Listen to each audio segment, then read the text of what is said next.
Tous, que Dieu vous bénisse, que la grâce de Dieu soit avec vous tous, que la faveur de Dieu puisse vous remplir. Soyez bénis dans le nom de Jésus.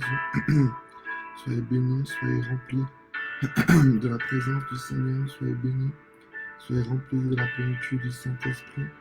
Que Dieu vous bénisse, que Dieu vous bénisse, que Dieu vous bénisse, que Dieu vous bénisse. Que la grâce et la faveur de Dieu soient votre partage. Soyez pleinement, fortement et puissamment bénis. Que Dieu vous bénisse, que Dieu vous bénisse, que Dieu vous bénisse. Soyez imprégnés de la grâce de Dieu.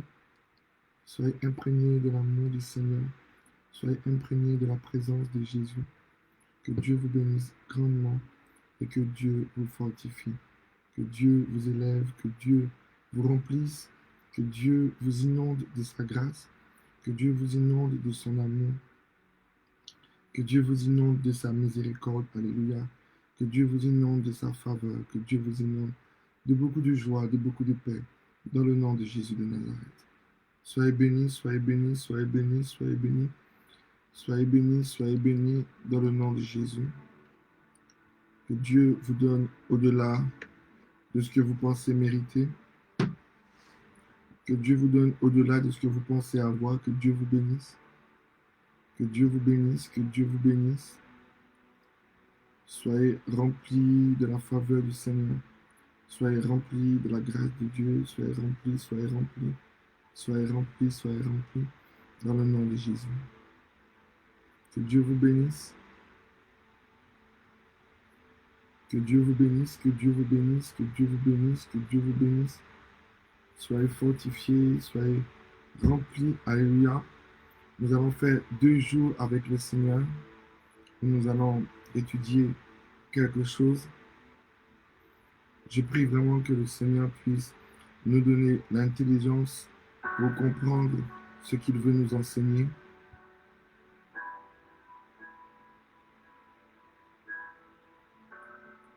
Soyez imprégnés de la grâce de Dieu, soyez imprégnés de la force de Dieu, soyez imprégnés de la conviction que Jésus-Christ seul peut donner. Que le Saint-Esprit vraiment vous imprègne, que le Saint-Esprit vraiment vous inonde, alléluia, afin que vous puissiez comprendre les oracles de l'Éternel.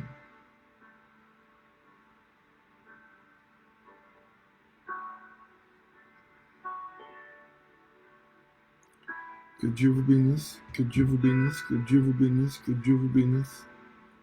Que Dieu vous bénisse, que Dieu vous bénisse, que Dieu vous bénisse, que Dieu vous bénisse.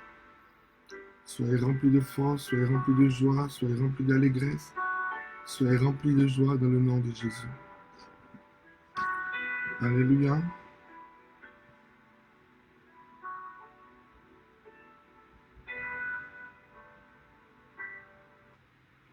Aujourd'hui, nous allons parler de quelque chose d'important.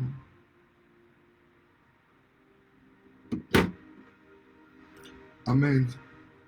Alléluia.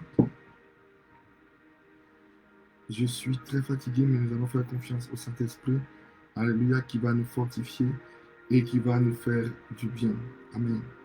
Sans plus tarder, je vais invoquer le Saint-Esprit. Saint-Esprit, j'appelle ta présence, j'appelle ta force, j'appelle ta plénitude. Viens au milieu de nous, Seigneur. Viens nous enseigner, viens nous parler, Seigneur. Viens nous faire du bien. Viens nous révéler, Saint-Esprit, les oracles. Ouvre notre intelligence afin que nous puissions comprendre et afin que nous puissions grandir avec toi. Et c'est au nom de Jésus que j'ai ainsi prié. Et nous disons Amen. Alléluia. Nous allons voir, alléluia, un sujet important. Nous allons voir le rejet. Alléluia. Que quelqu'un puisse dire le rejet. Alléluia. Que le Saint-Esprit vraiment ouvre notre intelligence pour comprendre ce que Dieu veut nous enseigner en ce jour, ce que Dieu a envie de nous révéler. Alléluia. Qu'est-ce que le rejet? Alléluia. Pour la plupart des humains, pour la plupart des personnes, le rejet, en fait, est une action de rejeter. Amen. Le rejet est une action de rejeter, de renvoyer la personne hors de soi, de renvoyer la personne hors de sa présence. Alléluia. C'est ça le rejet. Alléluia. Rejeter quelque chose, c'est enlever la chose de ma présence. Amen. C'est enlever la chose dans ce que je suis et la mettre ailleurs. Alléluia. Mais le ailleurs peut être quelque part où j'en ai absolument rien à faire. Alléluia. Ou le ailleurs peut être quelque part de bien précis. Amen. Donc, le rejet est une action de rejeter, alléluia, de renvoyer hors de soi quelqu'un ou quelque chose. Est-ce que quelqu'un peut dire Amen? Alléluia. Le rejet est-il une bonne chose? Alléluia. Est-ce que le rejet doit se manifester dans la maison de l'Éternel? Sommes-nous autorisés à rejeter certaines choses? Sommes-nous autorisés à rejeter l'humanité? Sommes-nous autorisés à rejeter les humains? Alléluia. Je dirais non. Nous ne sommes pas autorisés à rejeter notre prochain. Alléluia. Mais nous sommes mandatés par Dieu afin d'aimer notre prochain. Et nous avons vu déjà plusieurs fois que notre prochain n'est pas simplement celui qui nous arrange, mais notre prochain, c'est mon collègue.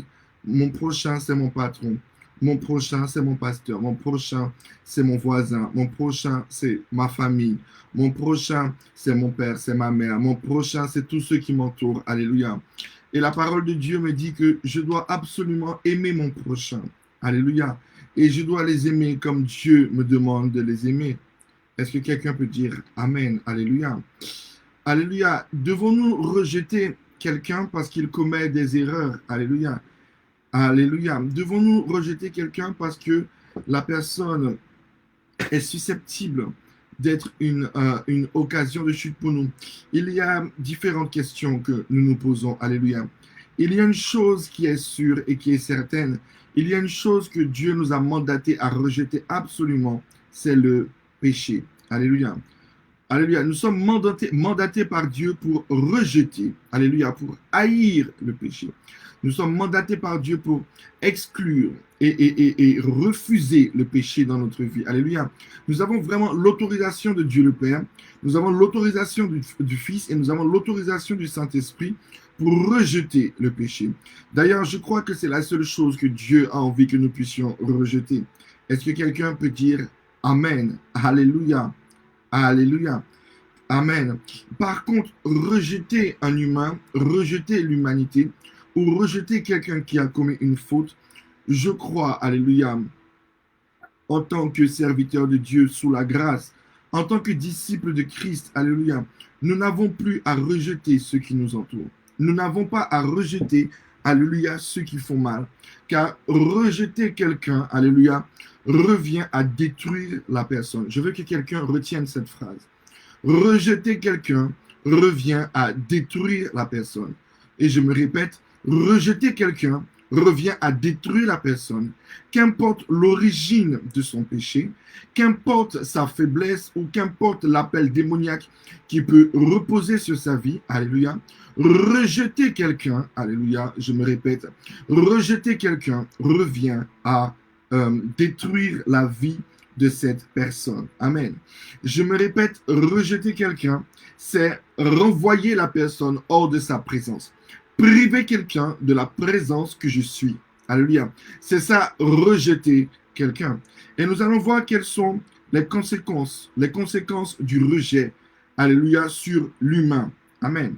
Il y a plusieurs étapes, il y a plusieurs histoires de la Bible qui va nous prouver l'influence, les dégâts que le rejet crée dans une vie, que le rejet va manifester, alléluia, que le rejet va créer, et ce sont des conséquences terribles, alléluia. Nous, les humains, nous avons une faiblesse, une grande faiblesse. Quand quelque chose ne nous arrange pas, quand quelque chose ne nous plaît pas, nous avons la facilité de recaler la chose. Nous avons la facilité de retirer la chose de notre présence. Nous avons la facilité de rejeter la chose loin de nous. Parce qu'en réalité, nous sommes des lâches. Et ça, j'ai bien envie que quelqu'un le comprenne. La plupart des chrétiens aujourd'hui sont devenus des lâches. La plupart des serviteurs de Dieu sont devenus des lâches. Je demande pardon, mais je vais dire ce que Dieu me demande de dire. Alléluia. Et je vais vous dire quelque chose pour que je puisse prêcher ce message. J'ai vraiment pris sur moi et Dieu m'a dit une chose, alléluia. Dans la loi de la parole de Dieu, il était écrit œil pour œil, dent pour dent. Mais quand Jésus-Christ est venu, il y a eu réforme. Et il a dit, Si quelqu'un te frappe, même il a dit comme ça. Je sais qu'on vous a dit œil pour œil, dent pour dent. Je sais qu'on vous l'a dit. Mais moi, je vous dis aimer. Alléluia. Moi, je vous dis aimer. Alléluia. Et moi, je vais vous enseigner encore quelque chose. Alléluia. Que je crois que nous devons grandir dedans. Et qu'importe comment on appelle ça, les critiques qui auront, ben, celui qui prend, il prend. Celui qui prend pas, ben, il prend pas. Alléluia. Mais que le Saint-Esprit ouvre l'intelligence à ceux à qui je vais enseigner cette vérité que le Seigneur veut que j'enseigne. Alléluia. Le rejet n'est véritablement pas bon. Alléluia. Le rejet est de priver quelqu'un de la présence que je suis. Et nous allons voir quelle a été la conséquence du rejet sur la plupart des humains. Donc, le rejet est quelque chose que l'humain, lorsque l'humain a peur, lorsque l'humain est effrayé, lorsque l'humain n'a pas envie de souffrir, lorsque l'humain n'a plus envie d'être blessé, lorsque l'humain n'a plus envie d'être tourmenté, il va facilement rejeter la chose qui le perturbe. Alléluia. Il va rejeter la chose parce que il a envie d'être en paix. Il n'a pas envie d'être blessé. Est-ce que quelqu'un peut dire Amen? Alléluia.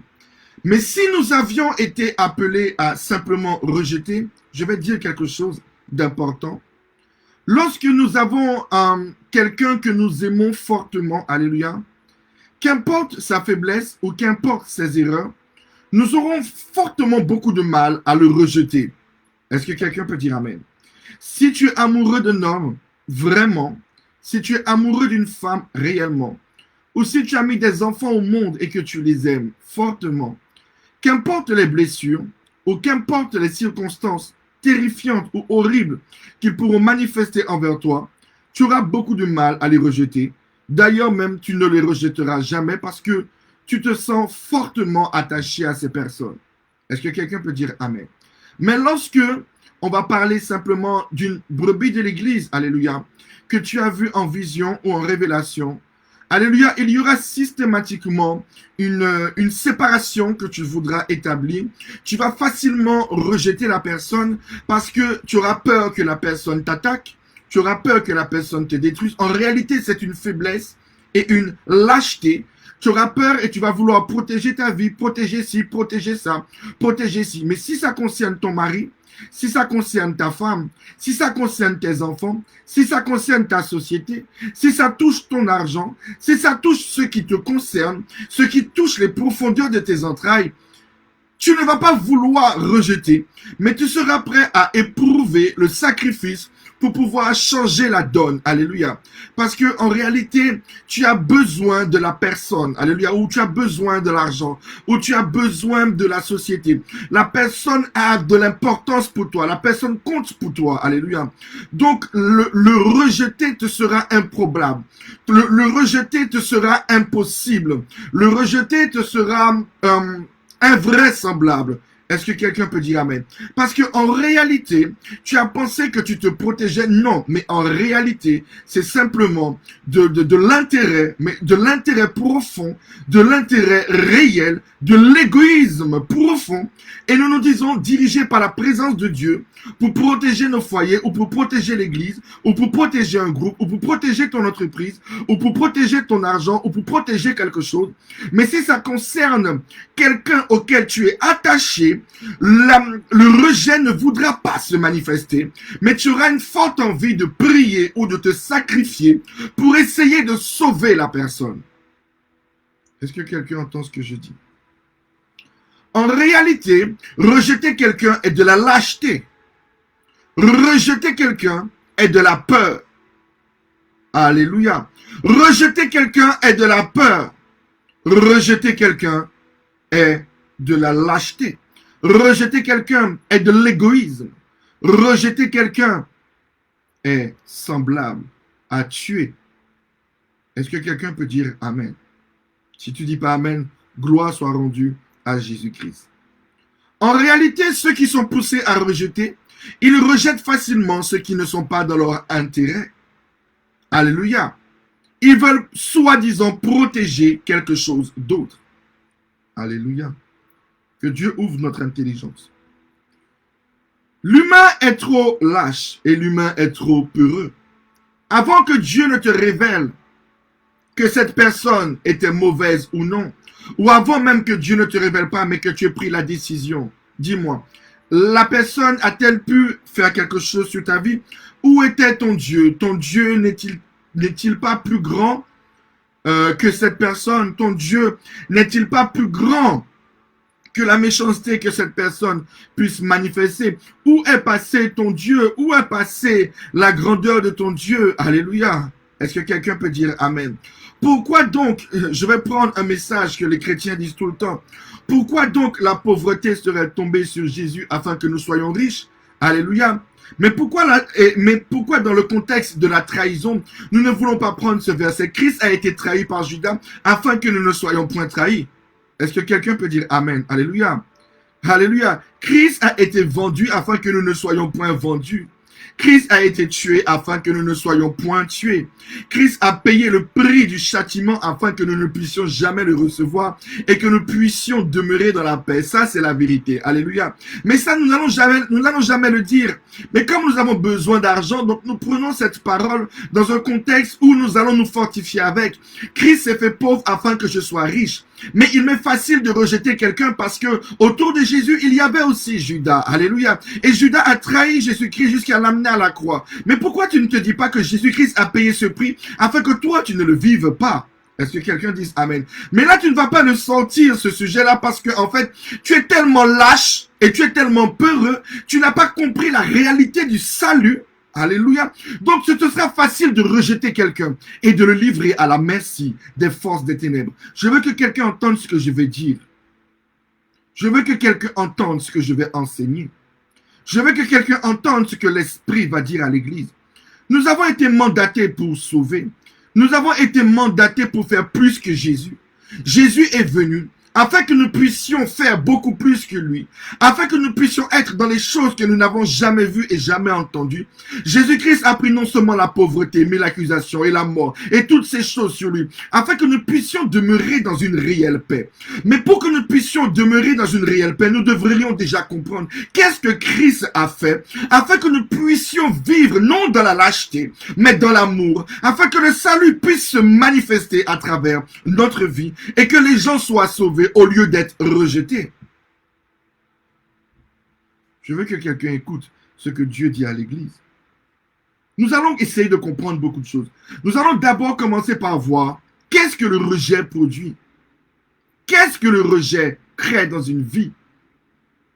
Prenons la parole de Dieu dans le livre de 1 Samuel à partir du verset 1 Samuel 16. 1 Samuel 16 à partir du verset 1. 1 Samuel 16 à partir du verset 1. La parole de Dieu dit, l'Éternel dit à Samuel, quand cesseras-tu de pleurer sur Saül? Je l'ai rejeté, afin qu'il ne règne plus sur Israël. Alléluia. Dieu dit à Samuel, Amen, quand cesseras-tu de pleurer sur Saül? Je l'ai rejeté. Alléluia. Alléluia. Alléluia. Prenons le verset 14. La Bible dit, l'Esprit de l'Éternel se retira de Saül qui fut agité par un mauvais esprit venant de l'Éternel. Lorsque quelqu'un est rejeté, alléluia, donc nous voyons quelque chose. Saül a désobéi, alléluia, qui a crié le rejet de Dieu. Il a vraiment tout fait. Il a touché, il a atteint le loin de Dieu. Il a fait des choses pas bien. Et voilà que Dieu, l'Éternel, l'a rejeté. Alléluia. Le rejet a produit quoi? Malgré qu'il était déjà désobéissant, lorsque Dieu l'a rejeté, il est devenu pire. Le rejet ne l'a pas aidé. Le rejet ne l'a pas corrigé. Le rejet ne l'a pas soigné. Le rejet ne l'a pas guéri. Le rejet ne lui a pas donné une prise de conscience. Le rejet a empiré sa vie. Alléluia. Le rejet a permis aux puissances des ténèbres de l'imprégner. Est-ce que quelqu'un peut dire Amen? Saül était simplement un orgueilleux et un désobéissant. Après avoir été rejeté, Saül est devenu un meurtrier. Saül est devenu quelqu'un de mauvais dans les profondeurs de ce qu'il était. Ce que Saül n'était pas avant. Est-ce que quelqu'un peut dire Amen? Il y a deux questions que les gens se posent là. Pourquoi l'âme de Dieu dit que nous ne pouvons pas rejeter alors que Dieu a rejeté Samuel? Nous sommes a rejeté Saül. Nous sommes sous la loi. De la même manière que Jésus-Christ a dit, sous la loi il était écrit œil pour œil, dent pour dent. Nous devons tuer celui qui vole en coupe. Moi Jésus-Christ, sous la grâce, je vous dis que vous allez pardonner et que vous allez aimer. Est-ce que quelqu'un peut dire Amen? Donc arrêtons maintenant de prendre les versets de la loi pour pouvoir nous justifier que nous pouvons rejeter quelqu'un, alors que nous ne sommes pas disciples de la loi, nous ne sommes plus les disciples de Moïse, mais nous sommes devenus les disciples de Jésus-Christ. Ceux qui pardonnent, que quelqu'un dise Amen, je pardonne. Alléluia. Que quelqu'un dise Amen. Alléluia. Donc nous voyons la conséquence du rejet. Celui qui est rejeté ne guérit pas. Celui qui est rejeté ne change pas. Celui qui est rejeté ne se délivre pas. Celui qui est rejeté ne s'améliore pas. Mais celui qui est rejeté empire. Celui qui est rejeté dégrade. Celui qui est rejeté devient démoniaque. Celui qui se sent rejeté, alléluia, la chose augmente dans sa vie et son cas devient terrible. Le rejet est quelque chose qui produit, alléluia, une emprise démoniaque dans la vie de quelqu'un. Il n'est pas bon d'être rejeté. Est-ce que quelqu'un peut dire Amen? Il n'est pas bon d'être rejeté. Alléluia. Il n'est pas bon d'être rejeté. Lorsque je rejette quelqu'un, je livre la personne à être pire. Lorsque je rejette quelqu'un, je livre la personne à devenir plus démoniaque qu'elle n'est déjà. Même si que cette personne avait une part des ténèbres, rejeter quelqu'un revient à faire de cette part des ténèbres devenir beaucoup plus puissante et beaucoup plus grande. Est-ce que quelqu'un peut dire Amen? Alléluia. Est-ce que quelqu'un peut dire Amen? Rejeter quelqu'un revient à livrer la personne à Satan. Rejeter quelqu'un revient à retirer la personne de la présence dans laquelle je suis et la livrer aux forces des ténèbres. Est-ce bien de rejeter quelqu'un? D'après vous, pourquoi Dieu le Père a-t-il envoyé son Fils sur la terre? N'a-t-il pas venu pour réformer, pour corriger, pour relever? Car le rejet ne construit rien, mais le rejet détruit. Nous allons prendre un deuxième exemple. Alléluia. Nous allons prendre un deuxième exemple, que je ne sais pas où est-ce que j'ai écrit.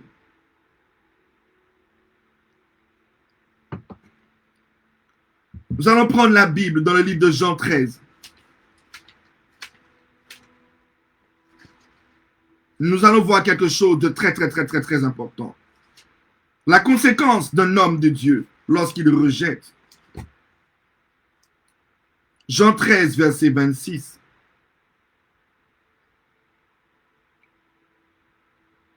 Nous voyons que Judas a déjà un cœur mauvais. Alléluia. Mais même si que Judas a un cœur mauvais, Judas est un appelé de Dieu. Est-ce que quelqu'un peut dire Amen? Judas est un appelé de Dieu. Judas a été choisi par Dieu puisque le Seigneur est allé prier et le Père lui a donné certaines personnes. Est-ce que quelqu'un peut dire Amen? Mais voilà que Judas a beaucoup de faiblesses et le cœur de Judas n'est pas réel. Le cœur de Judas n'est pas vrai. Est-ce que quelqu'un peut dire Amen?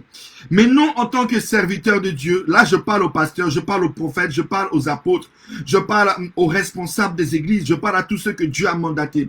Nos paroles ont des conséquences terribles, car la parole de Dieu dit que c'est par nos paroles que nous serons jugés devant Dieu. Si Dieu devait nous rejeter parce que nous sommes mauvais, il y aurait des conséquences terribles sur notre vie. N'oublions pas que nous sommes sous la grâce. Je parle au loin de Dieu. Nous voyons que Jésus-Christ va faire quelque chose. Alléluia. Le diable avait déjà accès au cœur de Judas. Mais le diable n'avait pas la permission réelle de détruire la vie de Judas. Je veux que quelqu'un comprenne. Le diable n'avait pas la permission réelle. Je parle aux gagnants d'âme aujourd'hui. Je parle aux évangélistes aujourd'hui. Je parle à ceux qui doivent gagner les brebis pour le Seigneur. Je parle à ceux que la Bible a dit que nous ferons plus que Jésus. Je parle à ceux que la Bible a dit que ce que l'œil n'a point vu, ce que l'oreille n'a pas entendu. C'est à vous que je parle aujourd'hui. Nos paroles ont des conséquences terribles. Judas, le diable avait déjà accès à son cœur. Mais le diable n'avait pas une emprise totale. Alléluia. Le diable n'avait pas une emprise totale sur Judas. Mais quelque chose va se passer. quelque chose va se passer. Jean 13, à partir du verset 26. Jésus répondit, c'est celui à qui je donnerai le morceau trempé. Et ayant trempé le morceau, il le donna à Judas, fils de Simon l'Iscariote. Dès que le morceau fut donné, Satan entra dans Judas. Le déclencheur de Judas a été Jésus-Christ lui-même. Parce que Jésus-Christ a attesté. Quoi qu'il le savait, il a attesté. Et Satan attendait cela. Vous savez, le diable a la divination pour connaître l'avenir et les préceptes des choses. Mais le diable ne connaît pas tout à 100%. Il attend les paroles des serviteurs, il attend les paroles des prophètes, il attend les paroles des rois. Il attend, vous savez, le prophète, ses gestes, ses mots, un acte qu'il fait. Alléluia. Ça peut signifier la volonté de Dieu. Que quelqu'un entende ce que je dis. Le prophète, je ne parle pas de celui qui a le don de la prophétie. Mais je parle du prophète. Le prophète, ses gestes, ses actes, ses œuvres, sa manière d'être, son comportement signifie et manifeste un droit, une volonté de Dieu, manifeste une permission de Dieu. Alléluia. Est-ce que quelqu'un comprend ce que je dis? Un véritable moyen de Dieu. Son comportement manifeste un droit, quelque chose. Un prophète peut faire ça. Et c'est une signification que vous ne pouvez pas comprendre. Voilà que Jésus est entouré de personnes. Maquerelles. Pardon. Ils disent, mais tu as parlé, c'est qui? On veut savoir c'est qui. Alléluia. Jésus, maintenant qui est prophète des prophètes, va dire, celui à qui, et le diable est là. Non, que quelqu'un entende. Le diable est là. Vous savez, quand Dieu nous donne des révélations, il y a une chose que j'ai appris avec Dieu. Un jour, Dieu m'a dit, si tu veux grandir dans la vision, si tu veux grandir dans la révélation, je veux qu'à la base de ton cœur, il y ait l'amour. Parce que ce que je te montrerai ne sera pas pour détruire, mais ce que je te montrerai sera pour sauver. Alléluia. Ceux qui sont autour de Jésus, on veut savoir, on veut savoir, on veut savoir. Jésus maintenant, entouré de ces personnes, alléluia, va dire, et le diable qui était présent va dire, Jésus va dire, celui à qui je donnerai le morceau de pain. Et quand maintenant Jésus a donné, c'était ça que le diable attendait. Quand maintenant Jésus va donner, il va donner l'autorisation à Satan d'entrer dans le cœur de Judas. Alléluia. Dans le livre de Jean, dans le livre de Matthieu, ou dans le livre de Luc, ou dans le livre de Marc, on va voir que Jésus va dire une parole. Jésus va dire, va faire ce que tu as à faire. Si Jésus n'avait pas dit ça, Judas ne serait pas parti. Est-ce que quelqu'un peut dire amen? Si Jésus n'avait pas donné le morceau de pain, le diable ne serait pas rentré pleinement dans son cœur. Pourquoi cette chose s'est produite? Pour nous enseigner dans le temps dans lequel nous sommes. De la même manière que Dieu avait rejeté Saül, et que Jésus-Christ est venu et a dit que maintenant on ne rejette plus, mais on pardonne, on aime. Il fallait que cette chose arrive parce que Christ devait être le sacrifice. Christ devait être le sacrifice sur lequel toutes les erreurs devaient reposer, afin que nous ne puissions plus les commettre. Je veux que quelqu'un entende ce que je dis. Parce qu'à notre tour, lorsque Dieu nous révèle quelque chose, nous devons avoir la conscience que notre bouche doit être fermée. Et que si nous devons parler à quelqu'un, ça reste à notre autorité, à notre pasteur. Mais nous ne pouvons pas ouvrir notre bouche ou même parler à ceux qui nous entourent. Car le diable écoute ce que nous disons. Si la personne se sent rejetée parce qu'il est mauvais, nous donnons un accès aux puissants des ténèbres, détruisant la vie de la personne. Et nous-mêmes, nous créons des fils de perdition. Nous-mêmes, nous créons des Judas. Alors que nous sommes appelés à faire au-delà de Christ. De la même manière que Jésus a fait au-delà de l'éternel. Jésus a sauvé plus que Dieu n'a sauvé. Alléluia. Alors nous sommes appelés à sauver plus que Jésus même n'a sauvé. Nous sommes appelés à manifester, alléluia, une miséricorde au-delà de ce que Christ lui-même a fait. Car il est écrit que Dieu a enfermé l'humanité dans la désobéissance, afin qu'il puisse la manifester la miséricorde. Mais par qui Dieu va-t-il passer pour manifester une miséricorde si ce n'est toi ou moi? Est-ce que quelqu'un entend ce que je dis? Rejeter quelqu'un revient à le livrer aux forces des ténèbres. Rejeter quelqu'un revient à lui dire maintenant, va faire ta mission avec Satan. Rejeter ne change pas et ne guérit pas. Est-ce que quelqu'un peut dire amen? Rejeter ne change pas et ne guérit pas. Parce que rejeter, c'est, j'aime beaucoup cette définition, c'est renvoyer quelqu'un hors de ma présence. Quand je prive quelqu'un de ma présence, qu'est-ce que je produis? Je suis le salut. Je suis la lumière du monde. Le privé de la lumière, je l'amène maintenant à manifester ce auquel le diable a appelé. Si même il était ténèbres, appelé à être ténèbres, le renvoyer hors de ma présence, tant qu'il est encore avec moi, la lumière est claire, mais le rejeter, ça le change? Non, le rejeter, je le prive de lumière et je l'enferme dans les ténèbres. Je veux que quelqu'un entende la parole de Dieu. Je veux que quelqu'un entende ce que j'enseigne aujourd'hui. J'ai des enfants qui ont fait des erreurs invraisemblables. Mais je vais vous dire quelque chose. Je suis fier de ne les avoir jamais rejetés, malgré la noirceur de ce qu'ils ont fait. Parce que pour ne pas rejeter quelqu'un, j'accepte de souffrir et de payer le prix de son changement. Pour ne pas rejeter quelqu'un, j'accepte de souffrir pour payer le prix de son salut. Est-ce que quelqu'un entend? Mais pasteur, suis-je capable? Tu es capable puisque tu le fais déjà pour quelqu'un que tu aimes. Tu es capable puisque tu le fais déjà pour quelqu'un qui a de l'importance pour toi. Alors pourquoi ne le referais-tu pas pour les brebis du Seigneur? Non, il a un mauvais caractère, je n'aime plus. Il a un mauvais caractère, non, non. Et il est ceci et c'est ça. Et il est ceci et il est ça. Et il est ceci et il est cela. Que quelqu'un entende ce que Dieu veut dire à l'église. C'est un peu long, je ne suis qu'au début. Alléluia. Et dans la nouvelle version de Facebook, je ne vois même pas le temps. Ah ouais, c'est là. Alléluia. Je vais essayer d'aller un peu vite pour que chaque personne comprenne. Donc, rejeter revient à détruire. Mais nous allons voir quelque chose. Une femme. Il y avait des hommes de Dieu. J'aime Jésus, j'aime Jésus. Il y avait des hommes de Dieu, les pharisiens et les sadducéens. Ils ont vu tous les défauts et toute la destruction que Marie de Magdala était. Parce que Marie de Magdala était une appelée de Satan. Elle était remplie de la reine du ciel et de la sirène des eaux. Alléluia. Mais les pharisiens et les sadducéens n'avaient rien pour la délivrer. Non, je veux que quelqu'un entende. Et c'est pour ça qu'ils l'ont rejetée. Ils ne voyaient que les ténèbres, n'ayant pas la capacité du salut en eux. Mais Jésus-Christ ne l'a pas rejetée. Alléluia. Et de celle qui était rejetée, est devenue la plus grande évangéliste.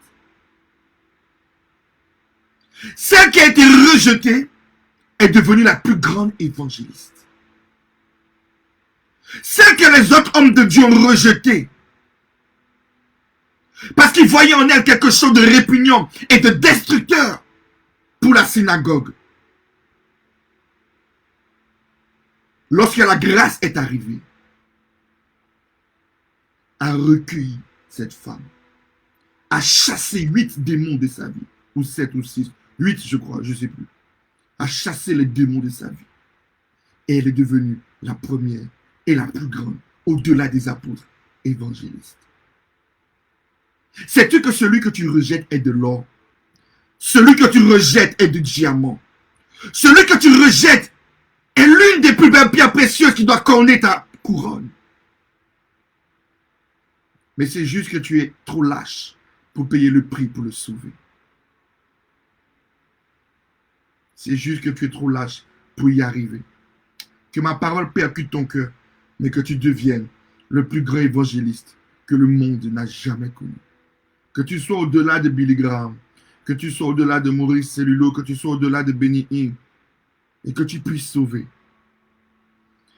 Là où les hommes de Dieu, vous savez, là où tu rejettes, quelqu'un d'autre va prendre, quelqu'un va le faire briller. Ne l'oubliez jamais. Ce que tu rejettes, quelqu'un d'autre va prendre et va le faire briller.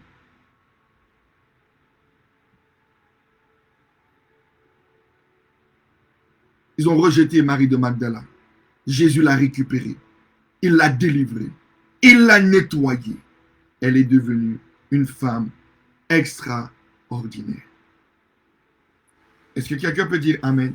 Dis, je ne dois pas rejeter. Je ne dois pas rejeter. Je ne rejette pas. Alléluia. Alléluia. Je ne dois pas rejeter, mais je dois sauver. Je ne dois pas rejeter, mais je dois sauver. Je ne dois pas rejeter, mais je dois sauver. Dans le nom de Jésus-Christ. Alléluia. Alléluia. Là, nous avons vu la conséquence du rejet et ce que le rejet fait. Et pourquoi nous ne devons pas rejeter? Alléluia. Parce que celui que je rejette devient, en fait, ça le détruit, il peut devenir démoniaque. Mais celui qui est rejeté, je peux faire de lui quelqu'un d'extraordinaire. Alléluia. Et moi, je t'encourage à ne jamais rejeter quelqu'un parce que si tu le rejettes, tu verras demain quelqu'un faire de cette personne de la gloire et tu vas te dire, ah, mais Dieu m'avait donné un diamant.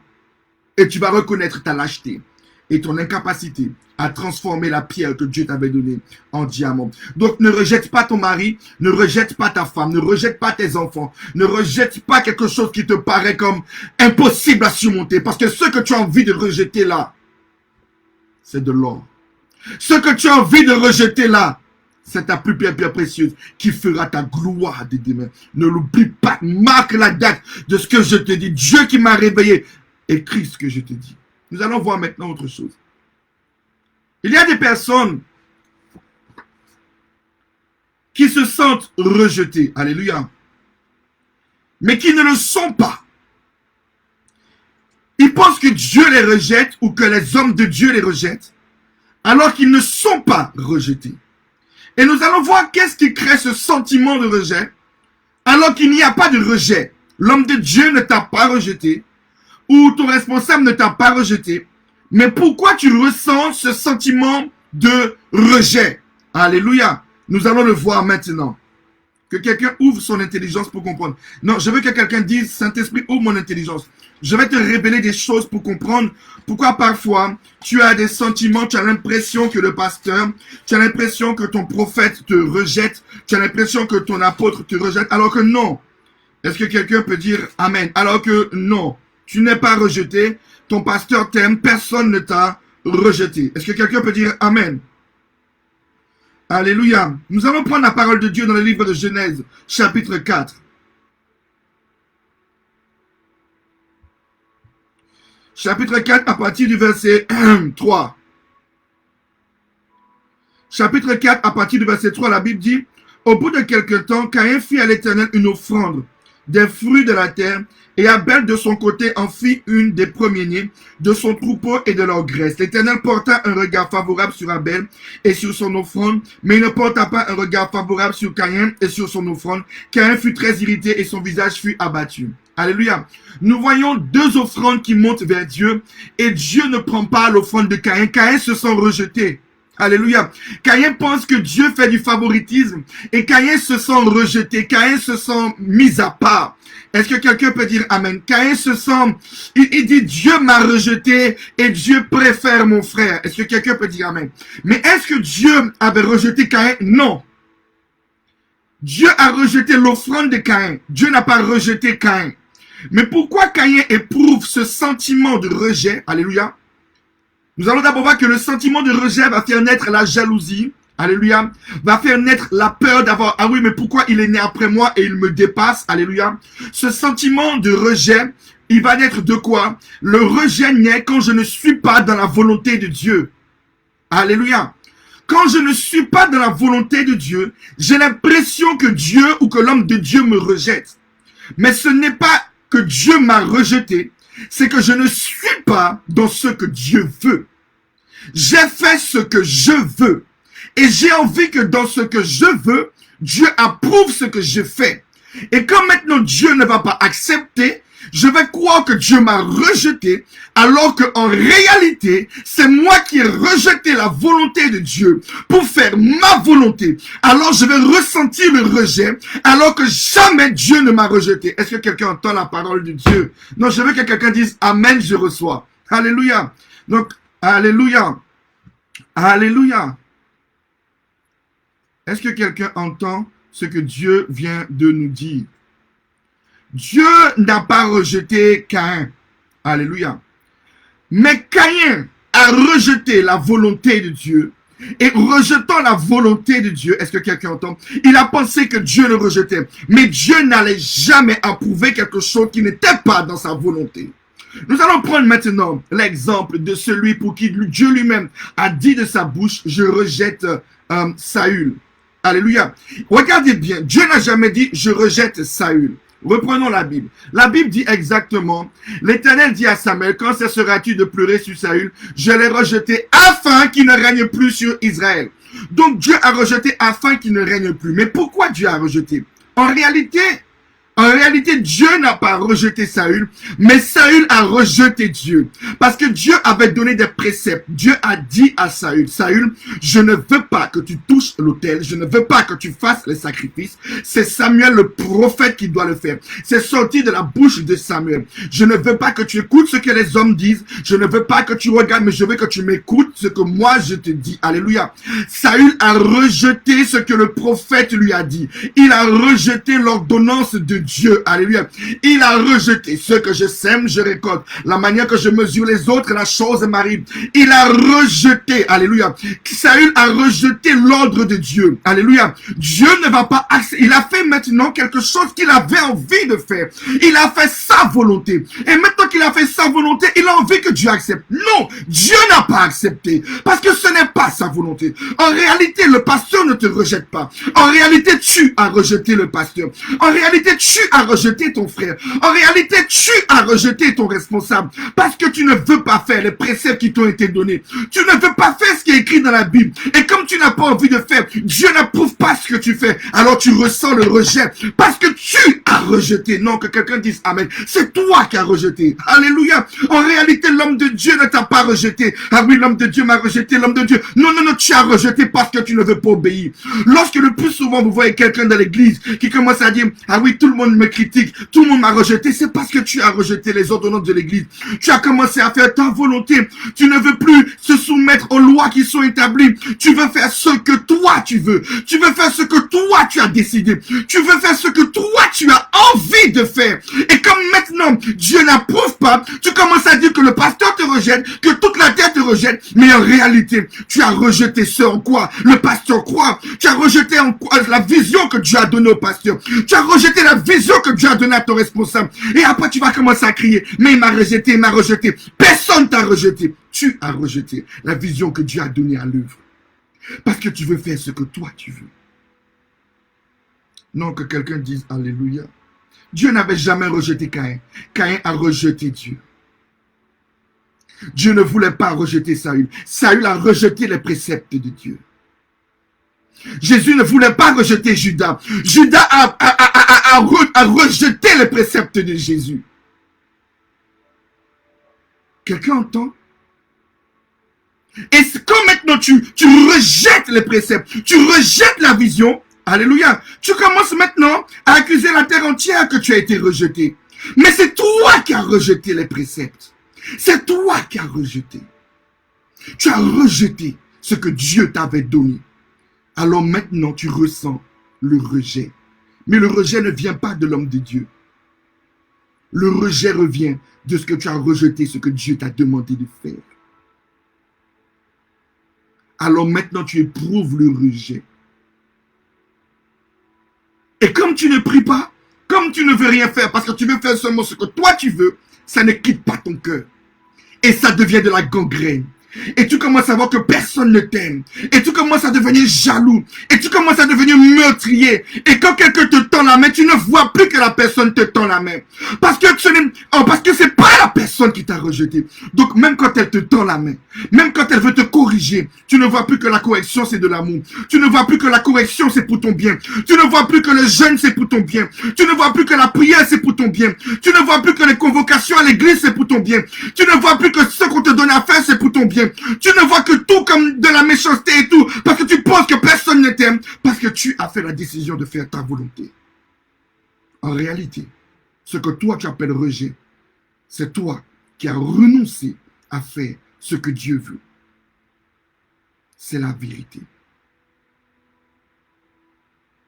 Est-ce que quelqu'un peut dire amen? C'est ça que vous les humains, vous appelez rejet.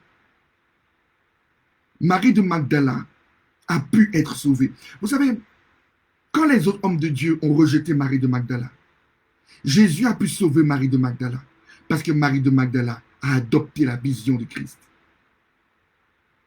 Et c'est pour ça qu'elle est devenue la plus grande que les apôtres, parce qu'elle a adopté la vision plus que les apôtres eux-mêmes. Jésus ne rejette pas. Alléluia. Sous la grâce, il ne nous rejette pas. Dieu, la Bible dit, même si ton père et ta mère t'abandonnent, moi je n'abandonnerai jamais. Mais en réalité, celui qui abandonne, c'est nous. Dieu ne ment pas. Dieu ne ment pas dans ses Écritures. Je veux que quelqu'un vraiment comprenne ce que Dieu enseigne. Ce que tu ressens dans ton cœur et que tu en veux à ton pasteur ou que tu en veux à ton responsable. Écoute ce que je vais te dire. En veux à toi-même. Regarde là où tu es tombé et demande pardon à ton pasteur et retourne dans la vision. Vous savez, je l'ai déjà dit plusieurs fois, mais un jour Dieu m'a dit, j'étais en train de nettoyer avec ma femme sa maison dans mon songe. Je nettoyais la maison et j'étais tout fier de nettoyer la maison. Il y avait plein d'autres chrétiens qui étaient en train de rire et moi j'étais fier parce que je faisais quelque chose de propre pour Dieu. Et puis Dieu est venu vers moi. J'attendais qu'il me félicite. Et puis il me répond, est-ce que tu sais que tu as déjà échoué? J'ai dit, pourquoi j'ai échoué? Mais je suis en train de nettoyer ta maison. Il dit, mais il y a beaucoup qui l'ont fait avant toi. Il y a beaucoup qui sont venus et qui ont voulu nettoyer ma maison. Mais tu es en train de faire la même erreur qu'eux. J'ai dit, mais qu'est-ce que j'ai fait? Il dit, tu cherches mes approbations, mon encouragement. Tu cherches à ce que je t'encourage, que je t'encourage. Alors que ce que tu dois chercher de moi, c'est ma réprimande. Alléluia. Mais pour accepter la réprimande, il faut que je comprenne que Dieu ne me rejette pas. Pour accepter la réprimande, il faut que je comprenne que mon pasteur ne me rejette pas. Mais si tu le ressens dans ton cœur, c'est que tu n'as jamais compris cette parole. La Bible dit, dans Jean 3, verset 16, « Car Dieu a tant aimé le monde, qu'il a donné son Fils unique, afin que quiconque croit en lui ne périsse point. » Est-ce que tu crois que quelqu'un qui a envie de te rejeter aurait donné la chose la plus précieuse qu'il a? Est-ce que tu crois que quelqu'un qui a envie de te rejeter peut donner la chose la plus précieuse qu'il a? Est-ce que tu crois que quelqu'un qui a envie de te rejeter peut s'enfermer dans un bureau, peut jeûner? Est-ce que tu crois que quelqu'un qui a envie de te rejeter peut s'enfermer pendant 3 semaines pour jeûner, pour chercher la face de Dieu? Est-ce que tu crois que quelqu'un qui a envie de te rejeter peut aller chercher Dieu pour savoir comment sauver un peuple? Est-ce que tu crois que quelqu'un qui a envie de te rejeter aurait donné la chose la plus précieuse qu'il a afin que tu ne périsses point? La Bible dit, Dieu en effet n'a pas envoyé son Fils dans le monde pour qu'il juge le monde, mais pour que le monde soit sauvé par lui. Alléluia. Pour que le monde soit sauvé par lui. Donc Jésus n'est pas venu pour nous rejeter. L'église ne te rejette pas. Dieu ne te rejette pas. Ton pasteur ne te rejette pas. Tes responsables ne te rejettent pas. Repositionne-toi. Et si même ils le faisaient, prie pour que Dieu les aide à être remplis d'amour. Mais je vais vous dire quelque chose. Quand toi-même tu es rempli d'amour, tu ne vois le rejet nulle part. Parce que tu vois comme Dieu. Les pharisiens ont vu la prostituée. Jésus a vu l'évangéliste. Toi, quand tu regardes Noémie, qu'est-ce que tu vois? La rancune ou la femme de Dieu? Ruth a vu la femme de Dieu. Toi, tu vois la rancune et l'amertume. Josué, les autres ont vu un simple homme à leur égal. Israël a vu un simple homme à leur égal. Josué a vu celui sur qui il devait prendre l'onction. Les autres apôtres ont vu un prophète, un docteur. Pierre a vu le Fils de Dieu. Tout est une question de vision, de révélation, de compréhension. Que l'aveuglement tombe de tes yeux et que le Saint-Esprit ouvre ton esprit, ouvre ton cœur pour ne plus être esclave de ce que le diable veut faire sur l'Église. Le rejet n'existe plus à l'Église Esprit de Fille en Jésus. Il n'y a plus de rejet entre le peuple et les hommes de Dieu, ni entre les hommes de Dieu et le peuple. Il n'y a que l'amour de Dieu, la révélation de l'Esprit, et dans toutes les églises universelles que Dieu a établies. L'Église des derniers temps sauvera au-delà de Christ. Nous sauverons les Judas et ils deviendront les apôtres. Nous sauverons les Marie de Magdala et ils deviendront les évangélistes. Nous sauverons les Saül et ils deviendront des David. Nous sauverons des Géasi et ils deviendront des Élisée. Mais pour cela, acceptez la vision que Dieu donne et faites ce que Dieu vous demande. Mais n'attendez pas à faire ce que vous voulez et que Dieu vienne approuver ce que vous voulez. Que Dieu vous bénisse et que Dieu vraiment vous donne beaucoup d'onction pour comprendre que l'amour est la plus grande des clés pour faire de nous l'Église des derniers temps. L'amour va changer et bouleverser l'Église. Ne rejette personne, tu ne seras pas rejeté. Et rentre dans la vision que Dieu nous a donnée. Que Dieu bénisse ma femme au-delà de toute mesure. Que Dieu bénisse mon fils Yohan au-delà de toute mesure. Que Dieu vous bénisse vous tous. Soyez richement bénis, que toutes les églises soient bénies. Alléluia. Et si tu te sens rejeté, ou si même une fois tu as trouvé que moi ou ma femme, nous t'avons rejeté ou que tu as plus senti, je te demande sincèrement pardon. Cela n'a jamais été le but ni de ma femme ni de moi de pouvoir rejeter quelqu'un. Alléluia. Ma femme n'est pas ainsi et je ne suis pas ainsi non plus. Il peut y avoir des incompréhensions parce que nous sommes faits de chair et de sang. Et parfois le diable vient s'ajouter. Mais nous devons savoir le mettre dehors. Et nous devons avoir l'intelligence pour reconstruire là où le diable veut détruire. Alléluia. Mais si nous avons pu te blesser dans un geste, dans quelque chose, alléluia, car nous restons des prophètes de l'Éternel, de tout mon cœur, je te demande pardon. Et je sais que ma femme, elle et moi, nous avons le même cœur de Dieu et elle est avec moi et je te demande sincèrement pardon. Je te demande pardon pour tous les hommes de Dieu, ou toutes les églises que tu as senties qui ont pu te rejeter. Mais sache une chose, Jésus ne te rejettera jamais tant que tu accepteras de faire ce que lui te demande de faire pour t'en sortir. Et même si que tu es un Géasi, même si que tu es un Judas, même si que tu es un Saül, même si que tu es un Caïn, tu deviendras quelqu'un d'extraordinaire. De Caïn, tu deviendras Abel. De Saül, tu deviendras David, je te le promets. De Judas, tu deviendras un Pierre. Alléluia. Donc que Dieu vous bénisse. Vraiment, pardonnez, pour rentrer dans ce pardon profond que Dieu a donné au monde. Nous aussi, nous pouvons pardonner pour repartir sur de nouvelles bases, afin que l'Église parte dans une nouvelle dimension. Que vraiment Dieu vous bénisse au-delà de toute mesure et que vous ne manquiez jamais de présence de Dieu, que vous ne manquiez jamais de la puissance du Saint-Esprit et que vraiment que l'Église des derniers temps soit la plus puissante et que Dieu nous reconnaisse pour fils et que Jésus nous reconnaisse pour disciples. Que Dieu vous bénisse.